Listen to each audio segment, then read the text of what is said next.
Let's be honest. Is this a comic book version of a presidential campaign? It's not a comic. Is there anyone on stage, and can I see hands, who is unwilling tonight to pledge your support to the eventual nominee of the Republican Party and pledge to not run an independent campaign against that person? Now you're skipping more votes than any senator to run for president. Why not slow down, get a few more things done first, or at least finish what you start? Scenes from 2 of the 3 prior Republican presidential debates demonstrating the type of questions that the GOP contenders have had to contend with so far. These questions prompted Ben Carson to lead the charge and hold a meeting among the campaigns to debate how best to handle the upcoming debates. For more now, let's welcome in our political panel. Joining us via FaceTime from Indianapolis, Indiana, the senior project manager for Hathaway Strategies and former White House spokesman for President George W. Bush, Pete Seat. And speaking of seats, a guy who had one in Congress along with me, Michael Patrick Flanagan, now president of Flanagan Consulting, who joins us from Washington, D.C. So, 3 clips there. 1 from Fox, 2 from CNBC, but CNBC last week, I guess everybody, it finally became the proverbial straw that broke the camel's back. Pete, you're our PR guy. Are the candidates right to take on the press?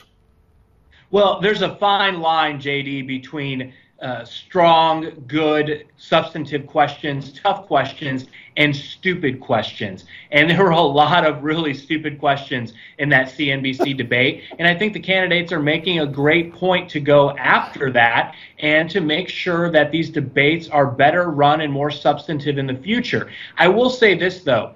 The media holds Republicans to a higher standard. I'm of the belief that we should embrace that. The American people and the media actually expect results from the Republican Party, which is not something we can say from the Democratic Party. We pretty much expect nothing from them. That's why we don't ask them very tough questions, because there's no bar of expectations from that particular party. Well, Pete, you are giving us a very interesting interpretation. Let me turn to Michael Patrick Flanagan from the mean streets of Chicago to the U.S. Congress. I know there's a double standard, but is it a good thing, Mike, that Republicans are held to a higher standard? Well, because I'm Irish, I can only answer questions in the form of a story, so I'll give you a quick one, and you might remember this, J.D. When we were first elected, there were several Democrats who became Republicans, and one of them was Senator Ben Nighthorse Campbell of Colorado, who became a Republican. And he came over to one of the conferences. I'll never forget this, because I'm from Chicago. I had no friendly press. There's no such thing as anything even close to conservative press in Chicago. None that supported me, anyway.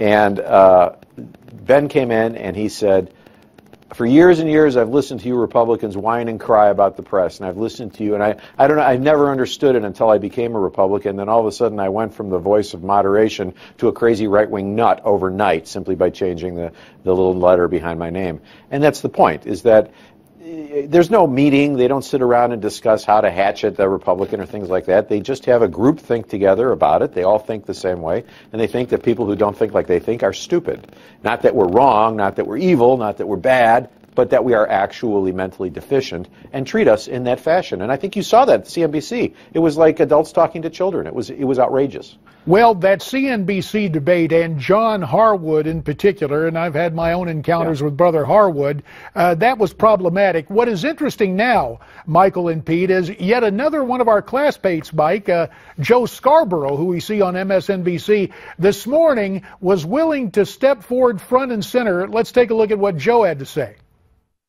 Let me moderate those debates. They're not going to want me there. Why don't I go out to Berkeley and moderate? They're not going to want me. And you know what? I shouldn't be there. I shouldn't be there because I'm a conservative Republican. I'm not whining.